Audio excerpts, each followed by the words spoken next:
इस दीन को मेरे अजीजों सीखना हो तो ये उलमाए ज़वील एहतराम के वास्ते से, औलिया की तालीमात से याद रखना, वरना हजारों नौजवानों को आज मैं देख रहा हूं इंटरनेट पर कैसे कैसे फिरके आ गए और उनको देखते देखते गुमराह होते जा रहे हैं। कोई आया, वो कहने लगा सिर्फ मैं अहले कुरान हूं, कोई हदीस नहीं, कुछ नहीं जानना है मुझे, सिर्फ कुरान को तोड़ मरोड़ करके इंग्लिश में बयान करने लग गया। नौजवान उसके फिदाई, उसके पीछे भी एक जमात। कोई सिर्फ हदीस की बात करते हुए कहा कि बाकी तमाम चीजें इसकी जरूरत नहीं है, अइम्मा कराम की जरूरत नहीं है, उसके पीछे एक जमात चली गई। लोग ऐसे ऐसे आने लग गए, खुलफाए सलासा को गालियां देने वाले लोग, सैयदना अबू बकर सिद्दीक, सैयदना उमर फारूक, सैयदना उस्मान गनी को गालियां देने वाले लोग, उनके पीछे भी कुछ लोग आज शामिल होने लग गए। इस इंटरनेट के दौर में लोग किसके किसके पीछे चले गए। याद रखना, शैतान भी आकर के ऐलान कर दे आज तो उसके पीछे भी चंद लोग चले जाएंगे, लेकिन तुम उस जमात को जाते हुए देखकर मुतासिर नहीं होना। हमेशा ये देखना कि मेरा दीन जो है वो औलिया से चल करके मुझे मिला हुआ, मुझे गौसे पाक और गरीब नवाज का आस्थाना जिसमें नहीं मिलता, मैं उस चीज को नहीं मानता। मुझे जो सिद्दीक अकबर से लेकर के नीचे तक सहाबा इकराम की तालीमात से दीन पहुंचा है, वो अगर नहीं मिलता, कोई शॉर्टकट जाने की बात करता है, तो मैं ऐसे दीन को नहीं मानता। यहीं पर गुमराही के इस दौर में आपको मैं ये भी बताऊंगा, अगला जो फितना आने वाला है, याद रखना मुसलमानों, भोले भाले हैं सुन्नी, अक्सर जानते नहीं है, जोश और जज्बे में बेकरार हो जाते हैं। इनको जब इमोशनल ब्लैकमेल करने वाले लोग आते हैं, शैतान जुब्बे कुब्बे पहन करके आ जाता है, तो ये उसके पीछे चल जाते हैं। एक फितना और जबरदस्त तरीके से हमारी जमातों में दाखिल होने वाला है, वो तरीकत के नाम पर, तसव्वुफ के नाम पर, सूफिया के नाम पर। जाली सूफिया होंगे वो, असली सूफी और असली वली कौन है? पीरन शाह वली के दरबार में बैठे हो, बड़ी जिम्मेदारी के साथ कह रहा हूं। अभी हजरत मौलाना अल्लामा असगर अली साहब बता रहे थे, जब भी इनके पास कोई आया वो सजदे में गिर गए, सजदे में गिरकर बारगाहे इलाही से मांग रहे, और आने वाले को ये नहीं कहा आजा सब कुछ मैं ही दे देता हूं, आजा सारा मेरे ही हल्के में मौजूद है। अल्लाह का वली ऐसा नहीं करता। अल्लाह का वली वो होता है जो भटके हुए को पकड़कर अल्लाह तक पहुंचा देता है। वो आते ही हैं बंदों को राहे रास्त पर लाकर अल्लाह तक पहुंचाने के लिए। अपना गर्विदा जो बनाता है वो नफ्स परस्त आदमी है। अपने लिए जो सर झुकवाता है वो जहन्नमियों में से है। मेरे आका सल्लल्लाहु अलैहि वसल्लम ने फरमाया है, हुजूर पाक सल्लल्लाहु अलैहि वसल्लम ने फरमाया, अल्लाह का वली वो होता है जो बंदों की जेब पर नजर नहीं रखता, उनके दिल पर नजर रखता है और उनके मैल कचेल को अपनी नजरों से दूर करके अल्लाह तबारक व तआला तक मिला देता है। अब हमें जरूरत है इन निस्बतों की। क्यों जानते हो आप? एक मसला बताता हूं शरीयत का। मौलाना जलालुद्दीन रूमी रहमतुल्लाह अलैह ने बहुत प्यारे अंदाज में समझाया है, बहुत अच्छे अंदाज में समझाया। फरमाते हैं कि फिक़ा का मसला है, हर चीज को पाक करने का एक तरीका बताया गया।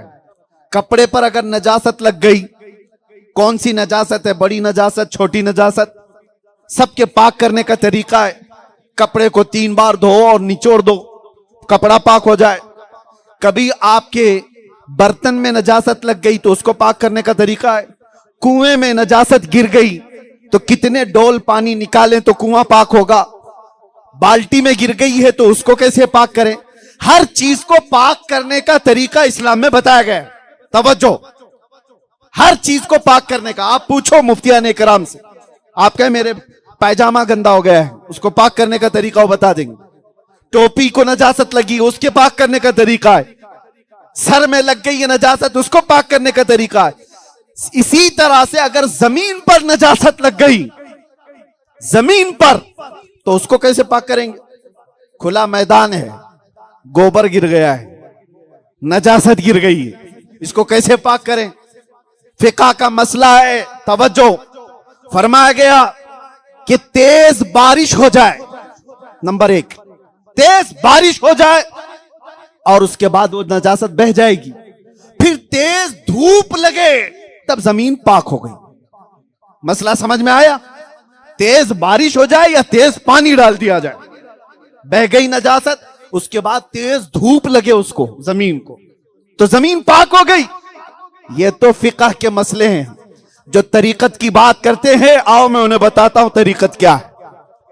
मेरे अजीजों, छल्ले पहनने का नाम, चोटियां रखने का नाम तरीकत नहीं है। घर में बैठ करके ढोल बजाने का नाम तरीकत नहीं है। मुस्तफा की शरीयत को छोड़ने का नाम तरीकत नहीं है। बखुदा खुदा का यही है दर, नहीं और कोई मफर मकर। जो यहां से हो, जो वहां से हो, यही आके हो, जो यहां नहीं तो वहां नहीं। हुजूर को छोड़ करके अगर कोई कहता है मैं एक तरीकत का रास्ता बताता हूं, वो दुनिया का बड़ा दज्जाल है, झूठा आदमी है। नबी पाक सल्लल्लाहु अलैहि वसल्लम की सुन्नत को छोड़कर, हुजूर की तरीके को छोड़कर कोई वली हो ही नहीं सकता। आप मानते हैं किसी को अल्लाह का वली नहीं हो सकता? अब सुनो, मैंने फिक़ा का मसला बता दिया, जमीन पाक करने का तरीका बता दिया। जमीन पाक करने का तरीका, तवज्जो, तेज बारिश हो जाए और उस पर धूप तेज लगे तो जमीन पाक हो गई। अब सुनो, तरीकत के बड़े बादशाह मौलाना जलालुद्दीन रूमी रहमतुल्लाह अलैह फरमाते हैं ये तो जमीन पाक करने का तरीका है, लेकिन कोई अगर हमसे आकर के पूछे दिल को अगर नजासत लग गई तो कैसे पाक करें? दिल पे अगर नजासत लग गई तो मौलाना फरमाते हैं हो सकता है तू पूछेगा दिल पे कैसे नजासत लगेगी, पेशाब पखाना तो ये बाहर की चीज है। मेरे अज़ीज़ों, दिल पर जो नजासत लगती है ये बाहर वाली नजासत से बड़ी होती है।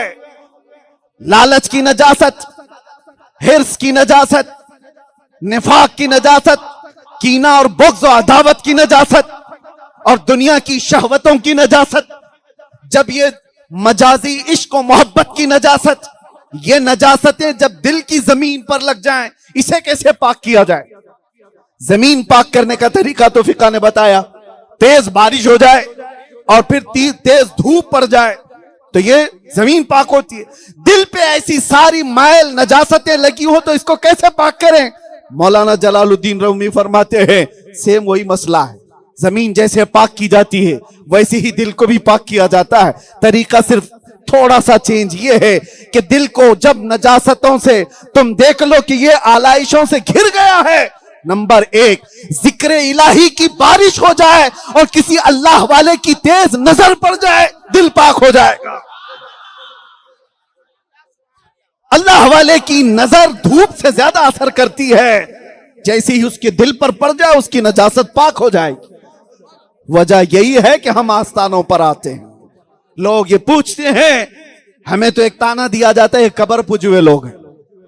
वो जमात भी मैं जानता हूं, शीरनियां तो खा लिया हमारी और फिर हम पर फतवे लगाते हो।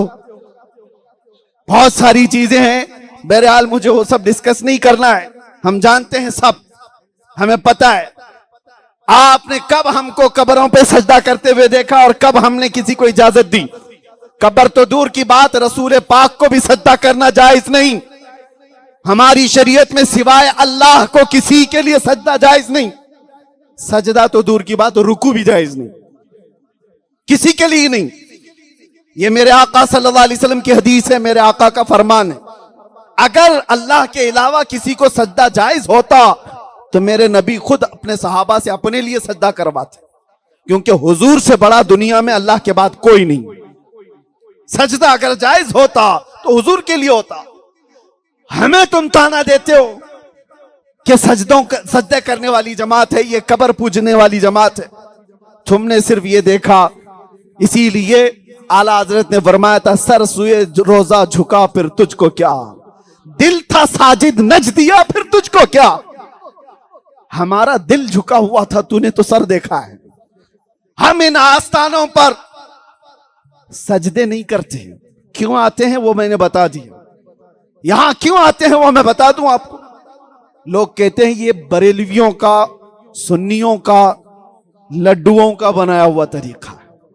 जो भी तुम बोलो, कुछ भी बोलो, लेकिन ये कुरान का बताया हुआ कानून है। तीसरा पारा सूरह आले इमरान। बैतुल मुकद्दस के मुतवल्ली सैयदना ज़करिया अलैहिस्सलाम अल्लाह के नबी, 90 साल की उम्र हो गई है, औलाद नहीं हुई। इतना ज़हन में रख लेना। उसी जमाने में एक और बड़ी बात हुई थी। एक शोहर और बीवी, इमरान और हन्ना, इनके भी औलाद नहीं थी। हन्ना मन्नत करती अल्लाह से कि अल्लाह तू मुझे कोई औलाद दे दे तो मैं बैतुल मुकद्दस की खिदमत में वक्फ कर दूंगी, मुझे अगर कोई बेटा दे दे। अल्लाह ने उनकी मन्नत को सुन ली, उनकी दुआ को सुन ली, और वो हामला हुई। बड़ी उम्र की खातून थी। बेटा नहीं हुआ, बेटी पैदा हुई। बेटी का नाम मरियम रखा गया। यह जिक्र पूरा कुरान पाक में। वइज़ क़ालत इम्रअतु इमरान रब्बी इन्नी नज़रतु लक मा फ़ी बतनी मुहर्ररन फ़तक़ब्बलहा मिन्नी इन्नका अंतस समीउल अलीम फलम्मा वदअतहा क़ालत रब्बी इन्नी वदअतुहा उन्सा वल्लाहु अअलमु बिमा वदअत वलैसा अज़्ज़करु कल उन्सा व इन्नी सम्मैतुहा मरियम व इन्नी उईदुहा बिका व ज़ुर्रियतहा मिनश शैतानिर रजीम। ये पूरी आयतें आप पढ़ते जाना। मरियम पैदा हुई, ला करके इमरान और हन्ना, ये दोनों बुजुर्ग हैं, बैतुल मुकद्दस में दे देते हैं। किसके हाथ में देंगे? मुतवल्ली थे ज़करिया अलैहिस्सलाम, मस्जिद के इमाम, उस जमाने में उन सरदार थे। उनके हाथ में दिया कि हमारी मन्नत थी कि बैतुल मुकद्दस में बच्ची को वक्फ कर देंगे। ले लिया। उनके लिए एक मेहराब और बीबी मरियम को वहां रख करके ज़करिया अलैहिस्सलाम पाल रहे थे। उनको खुद भी औलाद नहीं थी। मैंने पहले ही बताया, ज़करिया अलैहिस्सलाम को औलाद नहीं थी, 90 साल की उम्र हो गई। बीबी मरियम को गोद में लिया, पालने लगे। जाहिर सी बात है, बच्चों की मोहब्बत फिर औद कराई। और देखा उन्होंने, बीबी मरियम जब वहां परवरिश पा रही थी, बहुत जल्दी बड़ी हो रही थी। लेकिन कुरान कहता है, कुल्लमा दखल अलैहा ज़करिया अल-मिहराब वजद इंदहा रिज़्क़ा क़ाल या मरियम अन्ना लकी हाज़ा क़ालत हुवा मिन इंदिल्लाह इन्नल्लाह यर्ज़ुक़ु मन यशाअ बिग़ैरि हिसाब।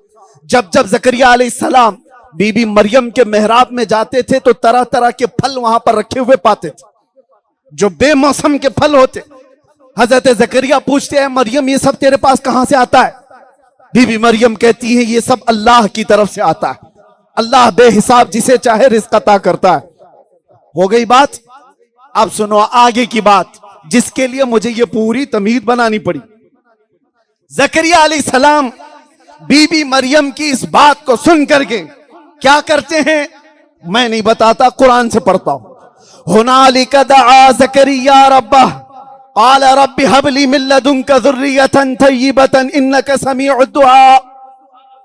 उसी मेहराब मरियम में, बैतुल मुकद्दस बहुत बड़ी है, बहुत बड़ी मस्जिद है, लेकिन कुरान कहता है हुनालिका, जहां बीबी मरियम बैठी हुई थी, उसी मेहराब में खड़े होकर ज़करिया अलैहिस्सलाम कहते हैं, ऐ अल्लाह मुझे भी एक बेटा अता कर। रब्बि हब ली मिन लदुनका ज़ुर्रियतन तय्यिबा, मुझे भी नेक नस्ल अता कर दे। इन्नका समीउद दुआ, तू बेशक दुआओं को सुनने वाला है। कहां दुआ किया? बीबी मरियम जहां बैठी हुई थी। बैतुल मुकद्दस पूरा का पूरा इबादत खाना है। और हजरत ज़करिया अलैहिस्सलाम कोई आम आदमी नहीं, अल्लाह के नबी। उन्होंने तो सजदों से उस मुकद्दस घर को भर दिया था। उसके बावजूद बीबी मरियम जहां बैठी हुई थी वहां खड़े होकर दुआ किया, तो क्या दुआ खत्म हो गई? कुरान में है, उनकी दुआ अभी पूरी नहीं हुई थी। फनादतहुल मलाइकतु व हुवा काइमुन युसल्ली फिल मिहराब, अभी वो मेहराब में खड़े थे, उसी वक्त फरिश्तों ने पुकार कर कहा, अन्नल्लाह युबश्शिरुका बियहया, ऐ ज़करिया मुबारक हो, अल्लाह यहया अलैहिस्सलाम की शक्ल में तुम्हें बेटा अता कर रहा है। दुआ कहां कबूल हुई? बीबी मरियम जहां खड़ी थी, बैठी थी। मैं पूछना चाहता हूं, हमें कब्र पुजवा कहने वालों, हम कब्रों के पास सजदे करने नहीं आते, इसलिए आते हैं कि ज़करिया अलैहिस्सलाम ने हमें सिखाया, जहां अल्लाह वाले बैठे होते हैं वहां दुआएं कबूल होती हैं। इसीलिए फतावा रज़विया शरीफ में जाकर पढ़ो, आला हजरत फरमाते हैं, हिंदुस्तान में दुआएं कबूल होने की अगर कुछ जगह शुमार की जाए तो उनमें एक सबसे बड़ी जगह का नाम अजमेर मोहल्ला है। मैं बड़ी माजरत के साथ कहता हूं, मुझे पता है बहुत सारे लोग मिनहुम भी होंगे, उधर से भी आए होंगे, इधर से भी आए होंगे, लेकिन मैं कहता हूं सुनो, अकीदा पाक करके जाओ। अगर कोई तुम्हें सही बात बता रहा है तो उसको दिल से लगा करके जाओ। हो सकता है हवाओं में बहक गए होंगे, किसी की चलत फिरत को देख करके तुम ये मत समझ लेना बड़ा दीनदार है। हमने अपने बुजुर्गों से सुना था कि बाज लोग ये समझते हैं कि हमारे एक बुजुर्ग आलिम दीन थे, वो कहते थे बगोला देखा है ना आपने, अंधा बगोला, क्या कहते हैं आप, क्या काला होता है अंधा बगोला, पूरा काला होता है? नहीं मियां, व्हाइट होता है, बहुत सफेद होता है, बहुत उजला होता है, एक भी धब्बा नहीं होता। एक बार बगोला तालाब में आया है, सर झुकाए बैठा हुआ है, तस्बीह पढ़ रहा है, और जाहिर सी बात है आप भी उसको देखेंगे तो समझेंगे बड़ा अल्लाह वाला है, कभी कुछ करता ही नहीं, सर झुकाए बैठा हुआ था। छोटी छोटी जो मछलियां थी वो इधर उधर से गुजर रही थी, देखा क्या अल्लाह वाले हैं, शोर मच गया, आओ दीदार करने के लिए जाएं। पूरी की पूरी मछलियों में शोर मच गया। ये वो छोटी छोटी थी, यहां जो खड़े इनकी तरह, जिन्होंने धूप और छांव देखे नहीं है जिंदगियों के, वो सिर्फ चेहरों पे चले गए, कपड़ों पे चले गए, वो मछलियां थी, सब में शोर मच गया। और उन्हीं मछलियों में एक दादी अम्मा भी थी, बड़ी मछली थी, उसको खबर मिली कहां जा रही है सब, गोल के गोल बना के। सारी मछलियों ने कहा अम्मा अल्लाह वाले आए, तस्बीह पढ़ रहे, सुबह से बैठे हुए हैं। मुंह उठा करके देखा, दादी अम्मा ने कहा अल्लाह वाला नहीं, वो शैतान है, तुम करीब जाओगे उछक ले जाएगा तुम्हें। सारी उसके मुखालिफ हो गई, कहा ये पुराने ख्यालात की बूढ़ी है, इसको क्या मालूम, ये हमेशा हमको अच्छे काम करने से रोकती। यही होता है ना, जब उलमा बोलते हैं तो ये सब वही कहते हैं, ये उलमा का काम ही है, ये अगर इनको बुराइयों से रोकते हैं तो ये कहते हैं ये मौलाना लोगों का काम है। मछली बड़ी वाली कहती रही मत जाना, उसकी शक्ल पे मत जाना, कोई एक भी मछली मान नहीं रही थी। कहा इनका पुराना कुछ होगा इसलिए उससे जल रही है, नफरत कर रही है, हम तो जियारत करेंगे। गोल के गोल मिलकर के आए जियारत के लिए, और बगोले साहब अभी तस्बीह में मशगूल थे। कुछ मछलियां कदमों के नीचे आई, उस बगोले ने दो को पैरों में और एक को चोंच में मार के चल गया, चल दिया, और बाकी सब हक्की बक्की रह गई। वो तो तीन की शहादत हुई, उसकी ताकत ज्यादा होती तो और भी पकड़ लेता। मेरे अजीजों, आपको ये मिसाल इसलिए बता रहा हूं, सिर्फ सफेदी देखकर किसी की ऐसे फरेफ्ता मत हो जाना। दीन देखना हो जुब्बों कुब्बों से या उनकी नमाजों से नहीं, दीन देखना हो तो उनके इश्क रसूल से देखो। हुजूर की मोहब्बत कितनी है इसके अंदर, ये देखो। वही बंदा तुम्हें गुमराहियों से निकाल सकता है, और पैसों का पुजारी तुम्हें क्या दीन सिखा सकता है? वो बंदा तुम्हें क्या दीन सिखा सकता है जो अपना फरिफ्ता बनाता हो, और जो बात करे रसूलुल्लाह की, वो तुम्हारे लिए बेहतर रास्ता है। इसीलिए उलमा की भी ये सबकी जिम्मेदारी है। हमारा लक़ब क्या है? कौम हमें क्या कहती है? नाइबे रसूल कहती है। और नाइबे रसूल अगर है, जिसकी नियाबत कर रहा है उसकी नियाबत का हक भी अदा करे, वरना उसको नियाबत का हक अदा करने का या कहलाने का हक नहीं है। मेरे अजीजों, ऐ सुन्नी नौजवानों, जो बातें आप तक इन औलिया कामिलीन से पहुंची वो सच्चा दीन है। बार बार मैं कह रहा हूं वो सच्चा दीन है, इसलिए कि कुरान में अल्लाह ने फरमाया या अय्युहल्लज़ीना आमनू तक़ुल्लाह व कूनू मअस सादिक़ीन, ऐ ईमान वालों अल्लाह से डरो और सच्चों के साथ हो जाओ। सच्चे कौन है? सच्चे कौन है? ये जो आज 5 साल के लिए बैठे हुए वो सच्चे हैं? सच्चा वो है जो 800 साल से अजमेर पे हुकूमत कर रहा है, कभी कुर्सी हिली नहीं डुली नहीं, सिर्फ अजमेर पे नहीं, लाखों दिलों पर रूहों पर हुकूमत कर रहा है। उसकी वजह क्या है? वो इलेक्शन से नहीं आया, वो अल्लाह के सिलेक्शन से आया। और एक बात बता दूं, जो बंदा जो बंदा इन औलिया के रास्ते पर गुजरा उसके लिए अल्लाह तबारक व तआला हमेशा की जिंदगी कर देता है, उसका नाम बाकी रह जाता है और मरता नहीं है। जिस्म से रूह तो निकल गई लेकिन इस कायनात से नाम नहीं निकल पाता। जो इनके रास्ते पर चला अल्लाह तबारक व तआला उसको जिंदा रखता है। 100 साल हो गए मजमू में, आज भी अगर मैं अभी कहूं इश्क मोहब्बत इश्क मोहब्बत, ये कैसे आ रही है बात? इसमें से कौन सी आंखें हैं जो आला हजरत को देखी हुई? नहीं, ये अल्लाह का निजाम है। जो नबी के लिए जीता है अल्लाह उसका नाम कयामत तक जिंदा रखता है, कयामत तक जिंदा रखता है। मैं अभी आपको आधा शेर पढ़ता हूं, आधा शेर। वो जो न थे तो कुछ न था, वो जो न हो तो आगे का आपको खुद ही पता है। खैर पूरा शेर मत बोलो, टुकड़ा भी अगर याद है। मैं इतना ही कह रहा हूं, मौला या सल्ली वसल्लिम दाइमन अबदा अला अला अला हबीबी का खैरिल खल्की। हजारों को ये बात याद है, पता है यह आजकल के लिखे हुए शायर का लिखा हुआ नहीं है। आज से 700 साल पहले के आलिम दीन शरफुद्दीन बुसीरी का लिखा हुआ। 170 अशार में मेरे नबी की तारीफ की थी और अल्लाह ने आज तक उसको जिंदा रखा है। आला हजरत को आज हम उनके अशार से जिंदा मानते हैं। याद रखे, जो नबी पाक सल्लल्लाहु अलैहि वसल्लम की मोहब्बत में जीता रहा अल्लाह उसका कलाम भी जिंदा रखता है, नाम भी जिंदा रखता है।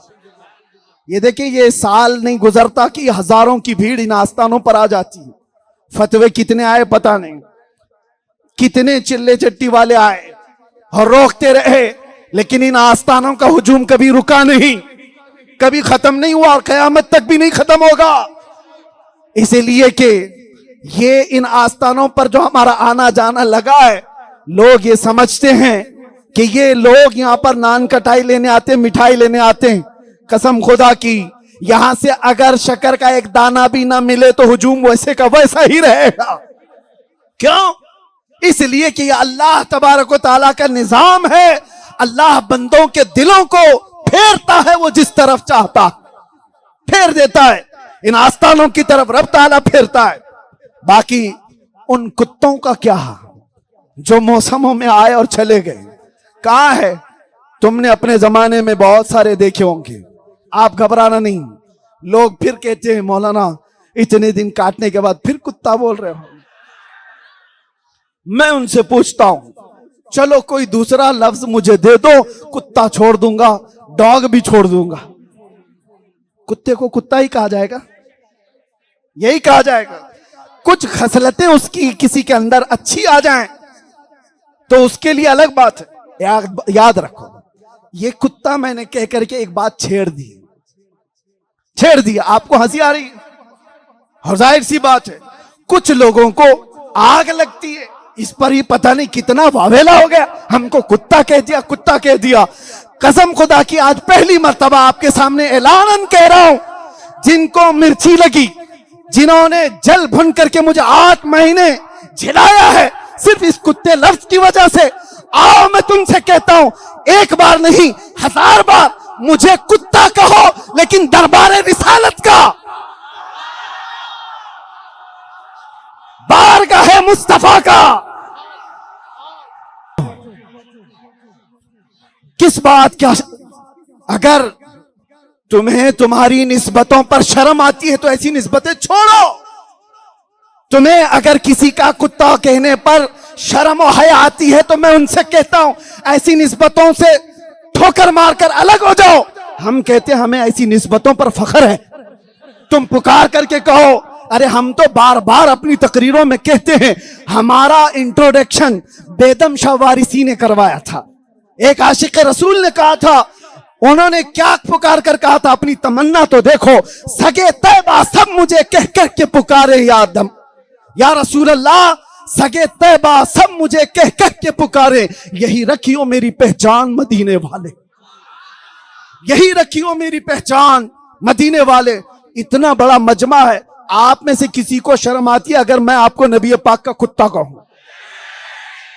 अरे हम दरबार गौस के बारे में क्या कहते पता है? बरेली के इमाम डायरेक्ट निस्बत की बात नहीं करते। गौसे पाक के दरबार में यूं कहते हैं, ऐ गौस तुझसे दर, दर से सग, और सग से है मुझको निस्बत। सग किसको कहते हैं? सग किसको कहते हैं?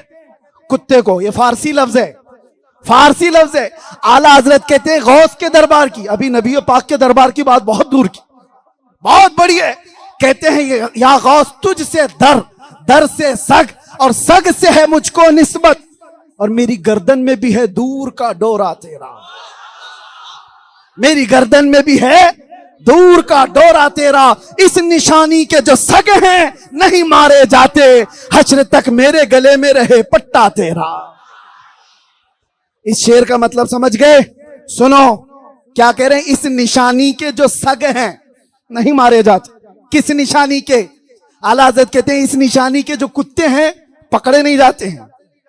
यहां पे भी कानून है, आवारा कुत्ता हो तो म्युनिसिपैलिटी पकड़ के ले जाती है, इंजेक्शन मारती है, ये आवारा है, गंदगी फैला रहा है।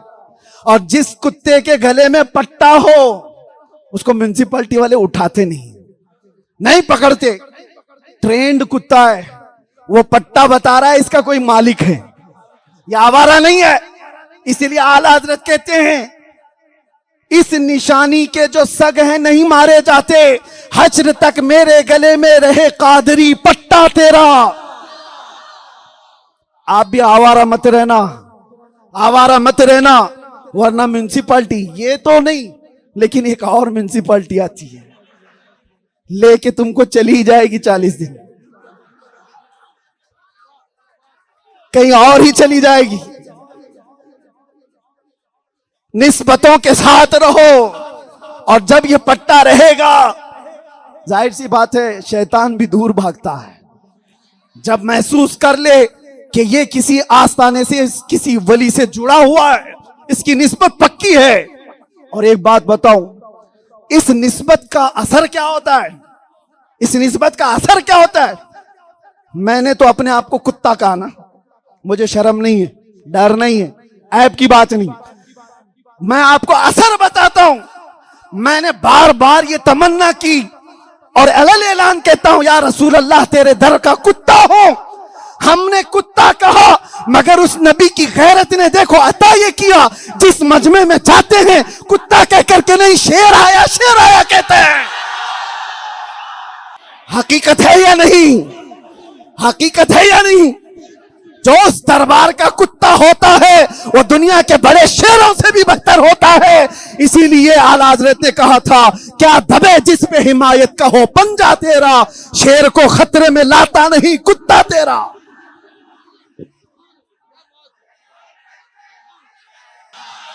मैं इस चीज को पसंद नहीं करता कि मुझे शेर कह करके पुकारो, नहीं, ये तो मैंने मिसाल में कहा है। हमने कभी किसी मजमे में नहीं कहा कि हमको शेर कह के पुकारो, कभी नहीं। ये इनकी मोहब्बत है, बल्कि मैंने कहा ये मेरे नबी की इनायत है। जो बंदा हुजूर के दरबार का कुत्ता होने की बात करता है, मेरे नबी उसको कुत्ते की तरह नहीं पेश करते, मजमे में उसको शेर की तरह ही पेश किया जाता। हाँ, इसलिए कि मौला अली शेर खुदा ने बारगाह मुस्तफा सल्लल्लाहु अलैहि वसल्लम ने अपने आप को कैसे पेश किया था पता है? हुजूर पाक सल्लल्लाहु अलैहि वसल्लम ने उनको देखा था, अबू तुराब कहा था, मिट्टी जिस्म पर लगी हुई थी, और फख्र करते थे जिंदगी भर कि रसूलुल्लाह ने मुझे मिट्टी वाला कहकर पुकारा, मुझे मेरे नाम से ज्यादा अजीज है अबू तुराब कहलाना। उन्होंने हुजूर के दरबार में अपनी इस निस्बत पर इतना फख्र किया, लेकिन आज मौला अली को अबू तुराब कहकर के लोग नहीं पुकारते, असदुल्लाहिल गालिब कहकर पुकारते हैं, गालिब आने वाला अल्लाह का शेर कहकर पुकारते। बस तवज्जो, मेरी तकरीर का खुलासा यही है, हासिल कलाम यह है, जो उनसे बेगाना हुआ वो हमारा नहीं हुआ, उस रास्ते को जो छोड़ा वो हमारा नहीं हुआ। इसलिए ऐ सुन्नी नौजवानों, ये तमाम तमाशाओं से निकल करके आओ और सच्चे रास्ते को तलाश करो, वो रास्ता जो मदीने तक जाता है। वो रास्ता बगैर टिकट और बगैर वीजे के ले जाता है। ये प्लेनों का रास्ता नहीं बता रहा, बल्कि वो रास्ता मैं तुम्हें बता रहा हूं जिस पर चल करके गरीब नवाज मदीने तक पहुंचे थे, जिस पर चलकर गौसे आजम नबी पाक के कदमों तक पहुंचे। उस रास्ते को ढूंढना हम सबकी जिम्मेदारी। वो गूगल से नहीं मिलता, वो फेसबुक पर रात भर चैटिंग करने से नहीं मिलता, वो इंस्टा के रील बनाने से नहीं आता। तुम आज अपने दिन के कितने कितने घंटे इंटरनेट पर बर्बाद किए जा रहे हो। मैं तुम्हें पुकार करके कहता हूं, आओ नौजवानों, आज अल्लाह ने तुम्हें सारे जराया हाथ में दिए। पढ़ना आता है, लिखना आता है, इंटरनेट चलाना आता है। कैसे कैसे बच्चों को आईफोन चलाते हुए देखा।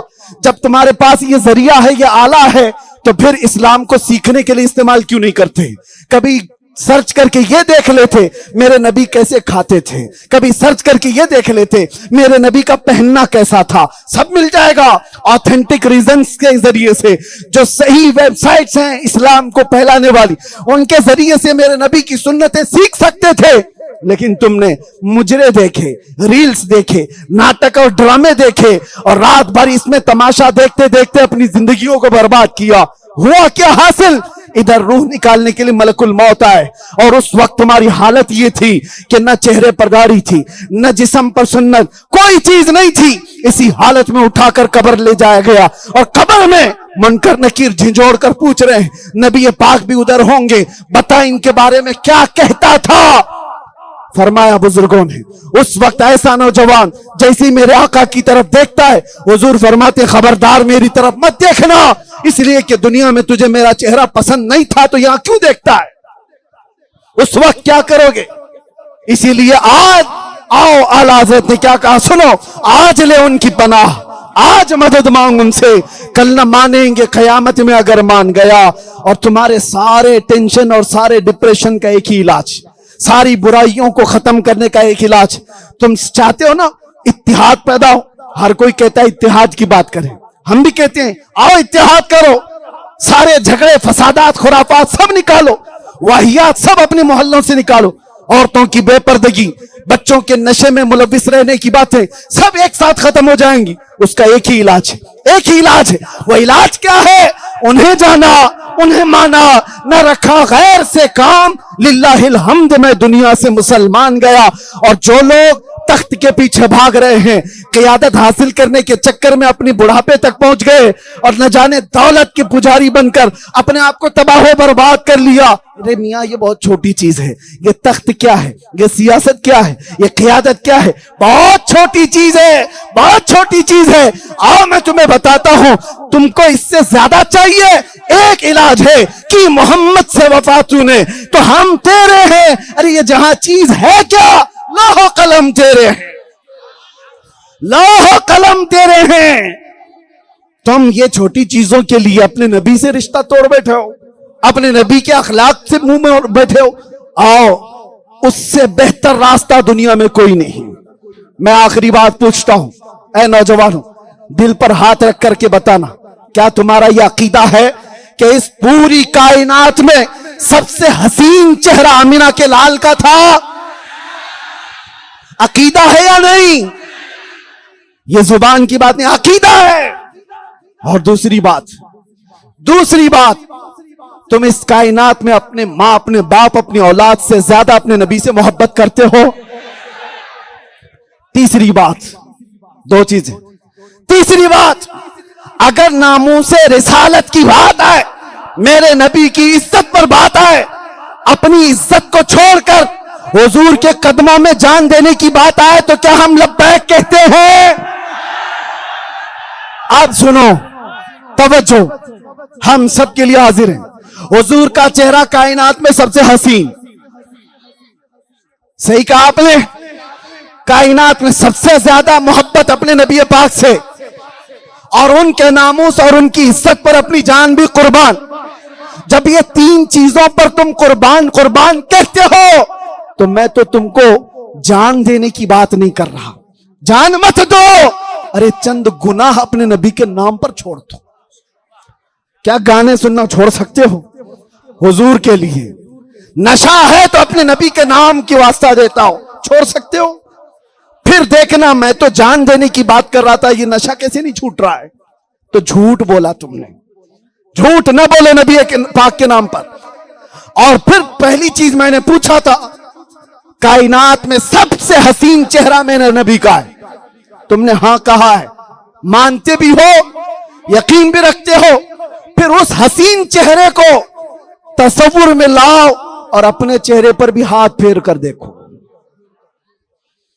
क्या मैं उस हसीन चेहरे को सिर्फ जुबान से बोलता हूं या वैसा बनने की कोशिश भी करता हूं? दो बातें मैंने कही।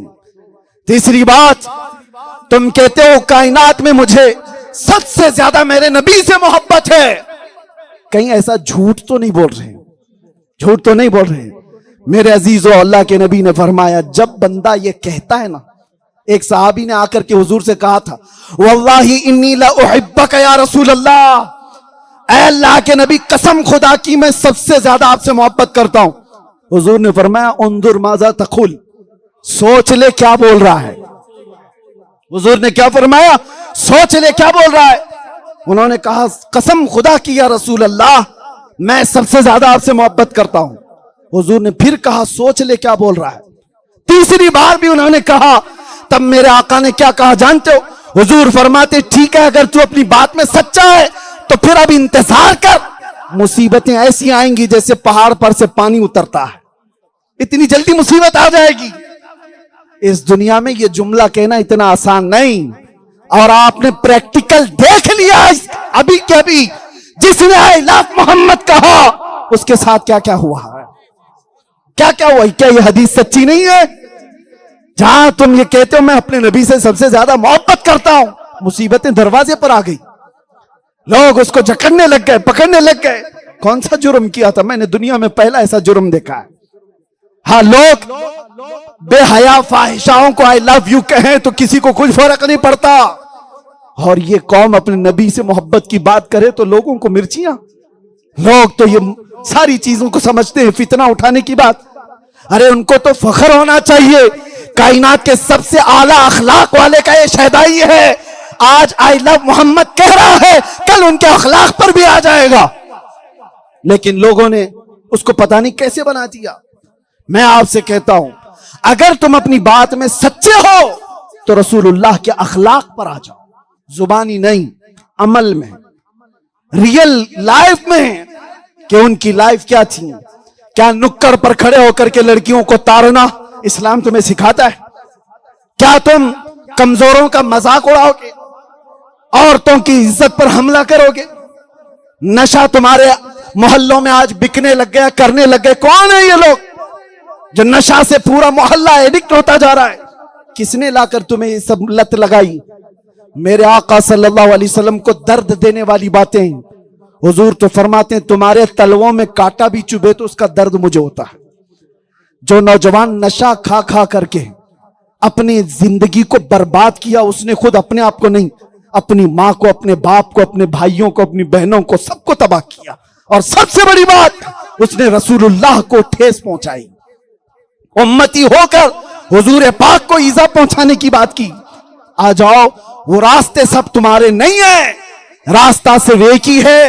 हुजूर पाक सल्लल्लाहु ताला अलैहि वसल्लम जिस रास्ते पर सिद्दीक अकबर को छोड़ गए, जिस रास्ते पर फारूक आजम को छोड़ गए, जिस रास्ते पर उस्मान गनी, हैदर कर्रार, हसनैन करीमैन को छोड़ गए, वही रास्ता तुम्हें जन्नत तक ले जाएगा।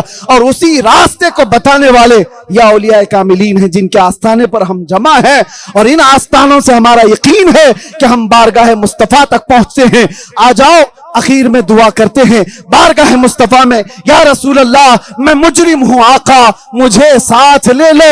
मैं मुजरिम हूं आका, मुझे साथ ले लो, कि रस्ते में हैं जा बजा थाने वाले, चमक तुझसे पाते हैं सब पाने वाले। मेरा दिल भी चमका दे, मेरा दिल भी चमका दे, मेरा दिल भी चमका दे, चमकाने वाले लब्बैक या रसूल अल्लाह। यहीं पर मैं आज आपको बताता हूं, इस्लाम में ताद्दुद अज़वाज का मसला क्यों रखा गया, एक से ज्यादा बीवियां करने की इजाजत क्यों दी गई। अगर मैं ये भी रेशियो बताऊं, परसेंटेज बताऊं, तो आप जा करके मुताला करके देख लेना। अमेरिका में आज की तादाद में मर्दों से 70 लाख औरतें ज्यादा हैं। यूके में 40 लाख के करीब मर्दों से औरतें ज्यादा हैं।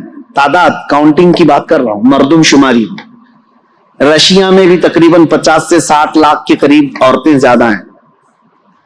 मोस्टली पूरी दुनिया में अगर औरतों की तादाद और मर्दों की तादाद को काउंट किया जाए तो उसमें औरतों की तादाद कई लाख गुना ज्यादा है। ये जो भौंकते रहते हैं इस्लाम 4 बीवियां करने की इजाजत दिया, अब ये सिविल कोड इनको इसीलिए सबसे ज्यादा वो है, हिंदुओं के लिए कानून बना हुआ है यहां पे कि वो एक से ज्यादा शादी नहीं कर सकते। हिंदू मैरिज एक्ट के अंदर दूसरी शादी करना उनके लिए गैर कानूनी है। और मुसलमानों के लिए मुस्लिम मैरिज एक्ट के अंदर है कि वो दूसरी शादी कर सकता है। हमारे यहां इजाजत थी। मेरे अजीजों, ये जोर जबरदस्ती नहीं, जब लॉ बन रहे थे इंडिया के तब ये दोनों के धर्म को सामने रख करके ही बनाया गया था। हिंदुओं के भी बड़े बड़े लोगों से ये पूछा गया था कि तुम्हारे अंदर ये प्रोविजन होना चाहिए कि दूसरी करने की, ना ना ना ना ना, ये तो पाप है। तो ठीक है, पाप है तो कानून बना करके रखा गया कि दूसरी शादी इसमें नहीं होना चाहिए। मुसलमानों में नहीं, नहीं जायज है, 4 तक की इजाजत है, खुला रखा गया, ओपन रखा गया। एक रिपोर्ट हमारे पास ये भी है, 71 से लेकर 91 तक, 1971 से 1991 तक की, ये 20 साल की रिपोर्ट के अंदर हिंदुस्तान में सर्वे की हुई एक रिपोर्ट मौजूद है जिसमें डबल शादी करने वालों की तादाद सबसे ज्यादा हिंदुओं की है, जबकि इलीगल है। ठीक है, मैं अभी आता हूं, हमारे यहां लीगल है।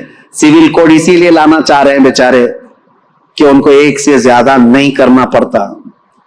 मुसलमानों के ऊपर भी यही कानून आना चाहिए, एक ही कानून हो जो सबके लिए चल रहा है, अब मुसलमान भी दूसरी ना करें। और हैरत की बात है, वो लोग कानून ला रहे हैं जिनकी एक भी नहीं है। कानून, सिविल कोड की बात सबसे ज्यादा वही कर रहे हैं जिनके न बच्चे हैं न बीवी है। खैर, आज हमारा टॉपिक नहीं है।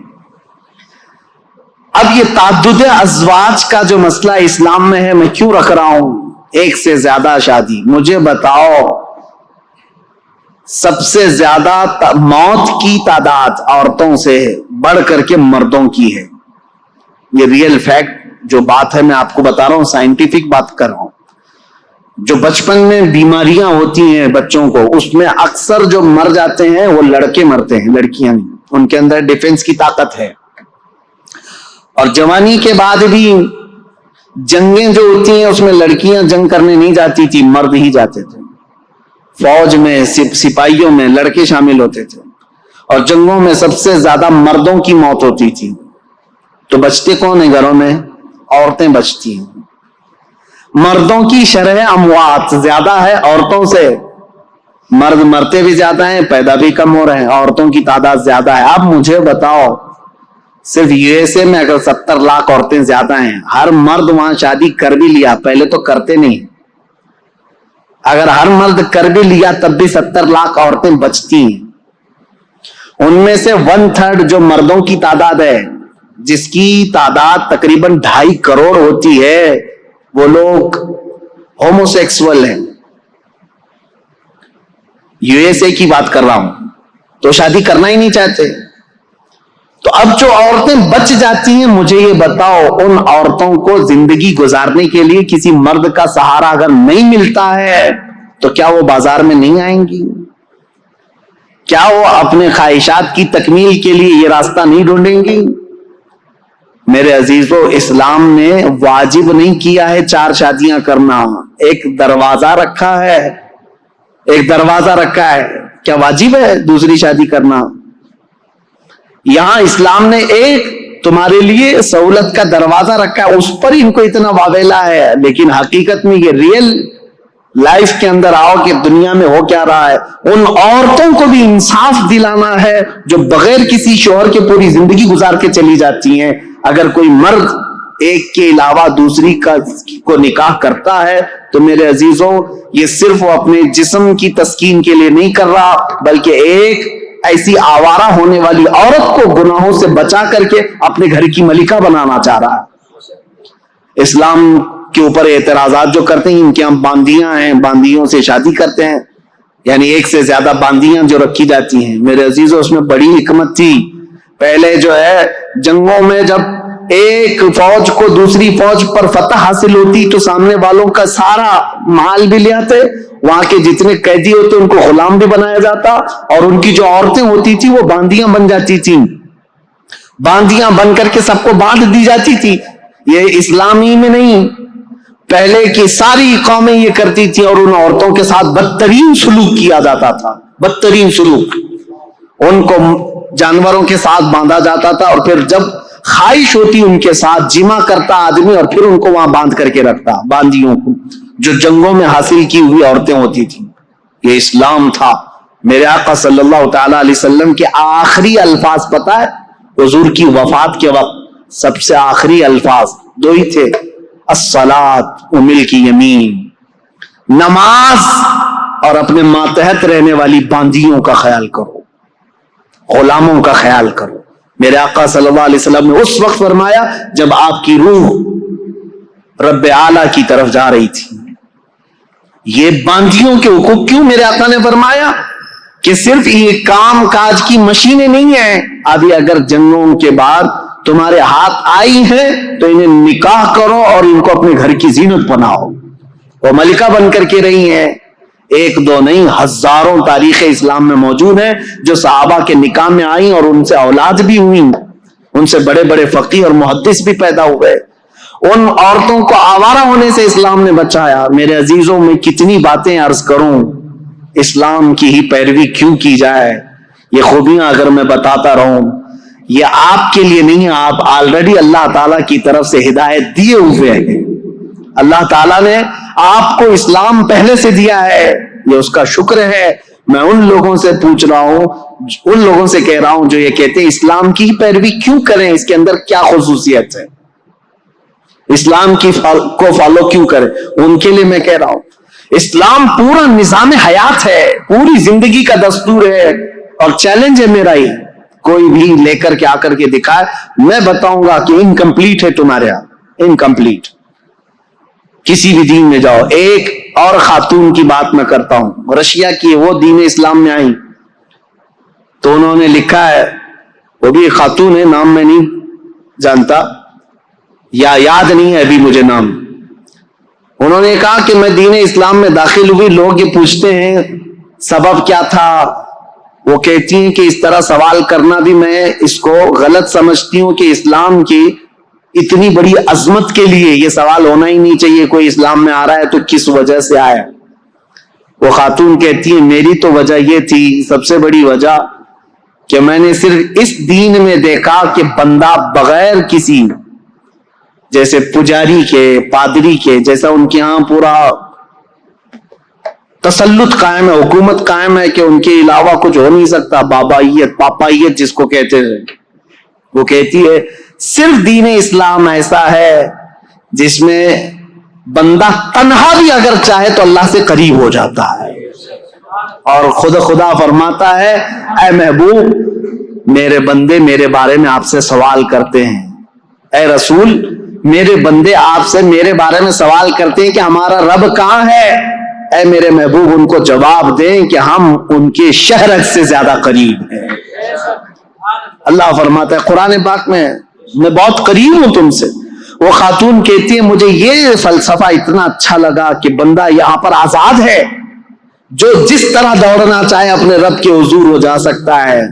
ईसाइयत में नहीं है, बहुत सारी जगहों पर ऐसा है कि पूजा भी तुम खुद से नहीं कर सकते जब तक पुजारी ना आ जाए, पंडित ना आ जाए, उनके बगैर अगर किया तो पाप किया तुमने। और ईसाइयों के यहां ऐसा है कि पाप, जो पादरी है पाप है, उनके भी लेवल है अलग अलग, वो तुम्हें इबादत करवाएंगे और खुदा के करीब पहुंचाएंगे। बल्कि पक्का ईसाई बनने के लिए भी एक तरीका होता है, एक हौज होता है पीले रंग का, उसमें पानी डाला जाता है और बच्चे को डुबा करके उठाया जाता है और फिर कहा जाता है आप पक्का हो गया क्रिश्चियन। पानी में डुबा करके उठा दिया गया तो हो गया, पक्का हो गया। अफ्रीका में है काले लोग, गरम सलाखें लेते हैं, आग में तपाते हैं और चेहरे पर यहाँ चार निशान लगाते हैं और कहते हैं अब हमारी दीन में पक्का हो गया। और कुरान कहता है सिबगतल्लाहि व मन अहसनु मिनल्लाहि सिबगा, अल्लाह का रंग सबसे बेहतरीन रंग है, उससे बेहतरीन कोई रंग नहीं। पीला पानी, लाल पानी, डूब डूब करके उठते रहो। मेरे अजीजों, ये दीन में नहीं है। दीन इस्लाम सिर्फ अकीदे से मजबूत होता है। यहां पर वो नहीं रखा गया है किसी की, वो क्या कहते हैं, हाकिमाना तसल्लुत। अभी 2 दिन पहले की बात है, एक इंजीनियर साहब से हमारी मुलाकात हुई। वो घर के प्लान देते हैं। उन्होंने हमसे कहा, एक प्लान देखा, कहा हजरत ये पूरा वास्तु प्रकार है, बिल्कुल वास्तु प्रकार है। मुंबई वालों को वास्तु का ज्यादा लेन देन नहीं है, क्योंकि आपके यहां तो जगह की बड़ी किल्लत है। बहुत छोटी जगह में भी आपको जहां से मिला दरवाजा खोल लिया। लेकिन हमारे इलाके में आप जाएं, बड़े चोंचले हैं इनके घर बनाने के। जगह बड़ी रहती है, 30 बाय 40 की जगह है, 40 बाय 60 की जगह है, तो घर बनाना है तो लेके घूमते रहते हैं। किचन का दरवाजा कहाँ होना चाहिए, बेडरूम का कहाँ होना चाहिए, टॉयलेट कहाँ होना चाहिए, और कभी कभार बना लेते हैं और कोई वास्तु वाला जो आता है वो तोड़वा देता है। यहाँ पर भी जिनके पास ज्यादा पैसे होंगे बिल्डिंगों में, वो करते होंगे। वास्तु प्रकार ये सही नहीं है, इसका ऐसा नहीं होना चाहिए, वैसा नहीं होना चाहिए। मैंने उनसे कहा कि ये वास्तु का जो अकीदा है, कहा गया कि हाँ इस तरह से बनाने से बरकत ज्यादा आएगी, ठीक है। इसी अंधविश्वास में लोगों को धंधा चल रहा है। मैं एक पूछा उनसे सवाल जो आपके पास रखना चाहता हूं, कैसा बड़ा गोरख धंधा है। कहा भाई एक किताब क्यों नहीं लिख देते वास्तु की। हर जगह जो ना ये वास्तु का जो एक्सपर्ट होता है, पंडित होता है, उसको बुलाना ही पड़ता है। एक किताब लिख दो कि ये जगह होगी तो ऐसा बना देंगे, वो जगह होगी तो ऐसे बना देंगे। वो इंजीनियर साहब हंसने लगे, कहा नहीं, हर आदमी का वास्तु अलग अलग होता है। क्यों हर एक से पैसा लेना, एक किताब लिख दिए तो हो गया खत्म, फिर कौन आएगा हमारे पास वास्तु पूछने के लिए। ये सब चीजें मेरे अजीजों दीन इस्लाम में नहीं है। हमारा अकीदा ये है कि अगर तुम्हें अल्लाह की जात पर यकीन और तवक्कुल है तो सुनो, दरवाजा तुम शुमाल में बनाओ, जुनूब में बनाओ, मशरिक में बनाओ, मगरिब में बनाओ, कहीं पर भी बनाओ, बल्कि तुम्हारे घर के 70 दरवाजे बना करके रख लो, खिड़कियां हर जगह खोल लो। अगर मेरा मौला ना चाहे, रिस्क का एक दाना भी तुम्हारे घर के अंदर नहीं आ सकता। मा यफ्तहिल्लाहु लिन्नासि मिन रहमतिन फला मुमसिक लह व मा युमसिक फला मुरसिल लह, सूरह फातिर की आयत है। और फिर अल्लाह की जात पर तवक्कुल है। और तुम अगर किसी घर के अंदर 70 दरवाजों से अंदर बंद होकर के भी बैठो, मेरा मौला पहुंचाना चाहे तो रिस्क वहां पर भी पहुंचाएगा। ये अकीदा ईमान है, ये अकीदा इस्लाम है। ये मत सोचो कि इधर दरवाजा होगा तो यहां से जल्दी रिस्क आएगा, उधर दरवाजा होगा तो यहां से जल्दी रिस्क आएगा। अजीजा निगरानी वकार, हमारे यहां ऐसा नहीं है। वरना हम तो जो है 12 फ्लोर की 14 फ्लोर की मस्जिद बनाते और छत पे जाके नमाज पढ़ते, जल्दी से ऊपर चली जाएगी। हमारा ये अकीदा नहीं है। हम खाक पर भी सजदा करें, दिल अगर झुक गया है तो मौला उसको भी कबूल फरमाए। और अगर तुम्हारा दिल झुकता नहीं, यकीन नहीं अल्लाह की जात पर, तो आसमानों में उड़ करके भी पढ़ो, तुम्हारे मुंह पर मार दी जाएगी। ये सिमतें, ये जगह, इसका ताल्लुक नहीं है। इस्लाम की खूबियां यही है मेरे अजीजों। हमने किसी को बांध करके नहीं रखा। आप मुझे ये बताओ, सवाल ये सबसे पहला मैंने अपनी तकरीर में सवाल क्या किया है, इस्लाम को ही क्यों फॉलो करना चाहिए। ये सवाल अगर गैरों की तरफ से है, यानी जो इस्लाम में नहीं, दलित लोगों को करना चाहिए सलाम ये सवाल, तो मैं उनको अच्छी तरह से बताता हूं। जो आज हमारे हिंदुस्तान में एक तबका है, हिंदुओं में कास्ट किए गए हैं, और ब्राह्मण, क्षत्रिय, और फिर शूद्र है, वैश्य, ये सब जो है ना अलग अलग किस्में की गई हैं। और लोगों में ये बिठाया गया है, जो ब्राह्मण हैं वो भगवान के, ब्रह्मा के सर से पैदा किए गए हैं, और बाकी कौमें अलग, कोई छाती से पैदा किया, कोई बाजुओं से, और जो शूद्र है, दलित हैं, वो पैरों से पैदा किए गए हैं। मनुस्मृति में तो साफ ये लिखा हुआ है कि अगर किसी ब्राह्मण ने गीता के श्लोक किसी दलित आदमी को सिखा दिया तो वो उसके साथ दोजख में जल जाएगा। जहां पर भी होगी इनकी नरक, वहां वो ब्राह्मण भी जलेगा। दलित को अगर सिखा भी दिया एक श्लोक, किसका? गीता का, क्योंकि चंडाल इसको कहते हैं। ये बार बार हमसे कहते हैं, कुरान कहता है इन्नमल मुशरिकून नजसून, कुरान में कहा गया मुशरिक नजिस हैं। मनुष्य मूर्ति उठा करके देखोगे तो आपको पता चलेगा जगह जगह दलित लोगों को चंडाल चंडाल ही कहा गया। चंडाल चोर को कहते हैं, और जितने दलित हैं सब चोर मनुष्य मूर्ति के कानून के हिसाब से।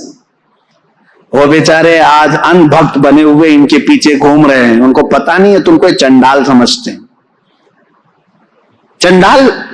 और उसके बाद ये जो भेदभाव है, चंडाल को अगर एक श्लोक गीता का सिखा दिया तो क्या है? नरक में जल जाएगा। कौन? ब्राह्मण जल जाएगा। और मेरा नबी कहता है तुमने अगर किसी को एक आयत भी सिखाई, साथ में जन्नत जाओ। खैरुकुम मन तअल्लमल कुरान व अल्लमह, मेरे आका फरमाते हैं तुम में सबसे बेहतरीन आदमी वो है जो कुरान सीखे और दूसरे को सिखा दे। यहां भेदभाव नहीं रखा गया, ये नहीं कहा गया चंडाल को नहीं सिखाओगे। हमारे यहां किसान का काम करने वाला, खेती बाड़ी करने वाला एक आम किसान का बेटा भी अगर हाफिज कुरान हो तो बड़े बड़े अमीरों का भी इमाम बन सकता है। मुसल्ला उसका हक है।